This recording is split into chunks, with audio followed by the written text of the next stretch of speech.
যে আমাদের বাচ্চাটা হারানো গেছে, আপনারা একটু মাইকিং করেন। এটা কোন আইনে আছে যে এই আইনটা খালি চন্ডালের জন্যই প্রযোজ্য? মানে এটা আমাদের আবদার দাবি আপনাদের কাছে, এটা একটু তদন্ত করেন আপনারা। এটা কি শুধু আমাদের চন্ডালেই প্রযোজ্য নাকি বাংলাদেশের 64টা জেলায় প্রযোজ্য?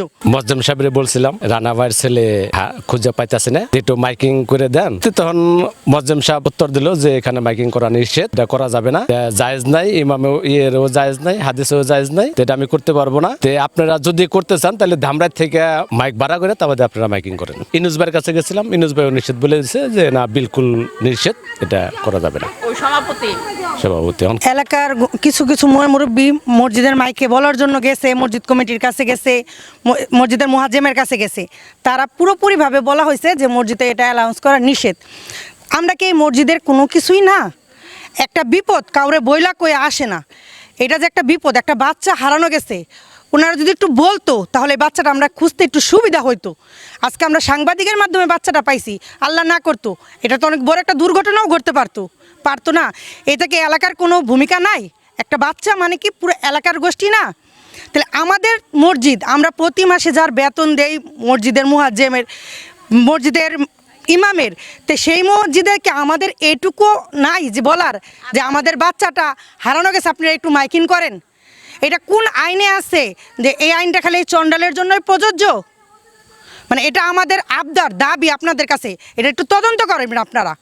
এটা কি শুধু আমাদের চন্ডালেই প্রযোজ্য নাকি বাংলাদেশের 64টা জেলায় প্রযোজ্য? আজকে আমার ভাইস্তা হারানো গেছিল, কালকে আরেকজনের ভাইস্তা হারানো যাবে।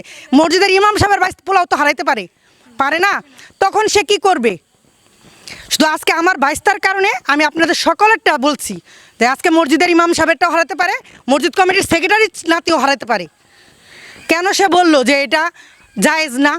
এখানে জায়েজ, মাইকে বলা জায়েজ অজায়েজের বড় বিষয় না।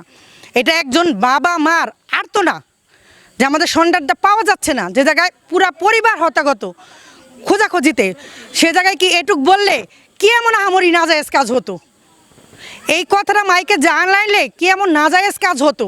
এখানে নাজায়েজের কি আছে? সে এই কথাটা আপনাদের কাছে, আমাদের সাংবাদিক ভাইদের কাছে অনুরোধ, এই কমিটির সাথে আপনারা কথা বলেন যে এটা কোন জায়গায় নাজায়েজ, আর এটা কি শুধু আমাদের ধামরাই বা চন্ডালের জন্যই প্রযোজ্য না 64টা জেলায় প্রযোজ্য? এটা আমি আপনাদের কাছে জানতে চাই। আপনারা আমাদের হয়ে জিজ্ঞেস করবেন। গরু ছাগল হারানো গেলে মাইকিং করা হয়, কোন মোবাইল হারানো গেলে মাইকিং করা হয়, মানিব্যাগ হারানো গেলে মাইকিং করা হয়, অথচ বাচ্চা হারানো গেলে নাজায়েজ কাজে প্রযোজ্য হয়।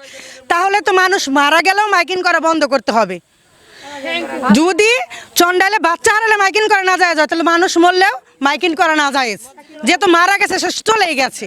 এটা আমাদের বাইতুল হাম জামে মসজিদ থেকে বলা হয়েছে। বাইতুল হাম জামে মসজিদের কমিটিদের সাথে আপনারা কথা বললেন। আসলে ইসলাম ধর্মে এটা নিষেধ আছে যে কোনো হারানো বিষয়বস্তু নিয়ে মসজিদে যেন এলান করা না হয়। তা আল্লাহ রসুল সাল্লাল্লাহু আলাইহি সাল্লাম বলছেন যে কেউ যদি মসজিদে এসে হারানো বিষয় এলান দিতে বলে, তবে তোমরা সবাই দোয়া করে সেটা যেন না পায়। তো এই জন্যই আমাদের যে আলেম ওলামা আছে, ওনারা বলছে যে হারানো বিষয় নিয়ে কখনো যেন মসজিদে এলান দেওয়া না হয়। তা আলেমরা যেহেতু আমাদের বলছে, আর আমরা মসজিদ কমিটি, আমি সেক্রেটারি, আমার পাশে উনি সভাপতি আছেন, তা আমরা আলেম না, তা আলেমরা যেটা আমাদের বলছে যে এটা দেওয়া যাবে না, এই জন্য আমরা তা ইসলাম মাইনা চলতেছি, এই জন্যই আমরা এখানে এলান দিচ্ছি না।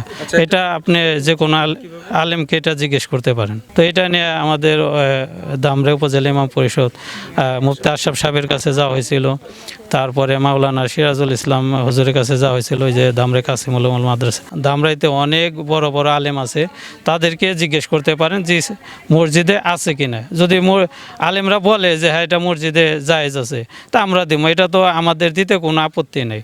আর যদি ইসলামে জায়েজ না থাকে, তা আলেমরাই তো নিষেধ করছে দেখে তো আমরা দিচ্ছি না এখানে।